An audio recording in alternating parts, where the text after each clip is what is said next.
She wore a golden crown, but she rarely smiled. Behind the robes and tapestries were cold stone walls, strict rules, and quiet, lonely corridors. This is not a fairy tale, it's the life of a medieval queen. She was often born into nobility, promised in marriage by the age of 12 or 13. The crown was not given, it was arranged.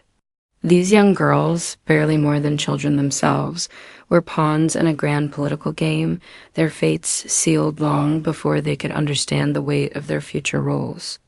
History remembers their titles, but not their struggles. She was dressed by her attendants layer after layer of linen, silk, velvet, and furs. She might eat with the king in public watched by dozens of silent courtiers. These feasts were performances, not moments of enjoyment. Every bite, every gesture was part of an intricate dance of power and politics. She did not dress herself. She was not alone, ever. Privacy was a luxury unknown to royalty. If the weather allowed, these rare instances of solitude were precious, offering a brief respite from the constant demands of her position. The precariousness of their position was a constant shadow, a reminder that even at the height of power, they were never truly secure. She was expected to be virtuous, always, even if she was ignored, even if she was unhappy. These fragments offer us a window into the inner lives of women who are often seen as little more than royal breadmares. The stakes were too high, the consequences of emotional attachment too dangerous. Many learned to lock away their hearts, to find satisfaction in duty rather than passion. They remind us that beneath the crowns and jewels were real people, with hopes, fears, and dreams of their own. She might bear 10 children. She might survive none of them. Childbirth was risky. There were no painkillers, no doctors. Only midwives, prayers, and hope. The golden circlets that adorned these women's heads were often heavy with the weight of expectation, duty, and sacrifice. The jewels that sparkled in the candlelight were sometimes dimmed by tears shed in private moments of despair. Picture them in their cold stone chambers, wrapped in furs against the chill. See them kneeling in private chapels, their prayers a mix of duty and personal longing. To their courage, their resilience, and their quiet power. For in understanding their lives, we gain a deeper appreciation for the complexities of history and the strength of women throughout the ages. May their unsung legacies inspire us, even as we dream, to recognize the silent strength that often goes unnoticed in our own world. Watch them move through crowded halls, their smiles masks hiding a world of complex emotions. Each pregnancy was a gamble with death, each successful birth a miracle. They navigated treacherous political waters, balanced the demands of motherhood with the expectations of royalty, and often sacrificed their own happiness for the good of their kingdoms. Their stories, though often untold, are woven into the very fabric of history. They were the silent pillars of medieval society, their strength and resilience often overlooked by chroniclers more interested in battles and conquests. Yet without them, kingdoms would have crumbled, alliances would have shattered, and the tapestry of medieval Europe would have unraveled. Managed scandal, smiled through betrayal, and raised the next generation, whether kings or rebels. Their power was often invisible, their influence subtle.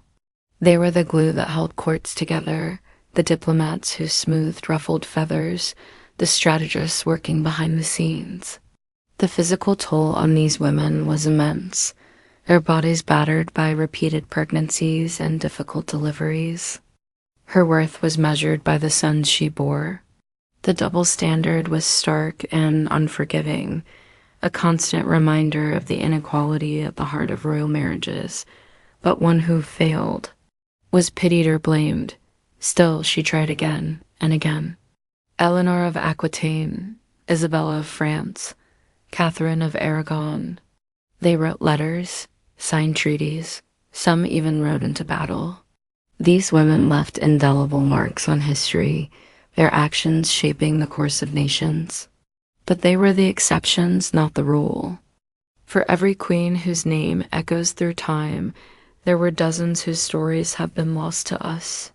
Her womb was her political power. Her children were symbols of peace or war. The pressure to produce male heirs was relentless, a constant source of anxiety and fear. A queen's inability to bear sons could lead to her downfall, her replacement, or even accusations of divine disfavor. Accusations of infidelity, witchcraft, or treason could destroy everything they had worked to build. They arranged marriages for their children, weaving webs of alliances that could shape the future of nations. They mediated between noble families, their words carrying the weight of royal authority.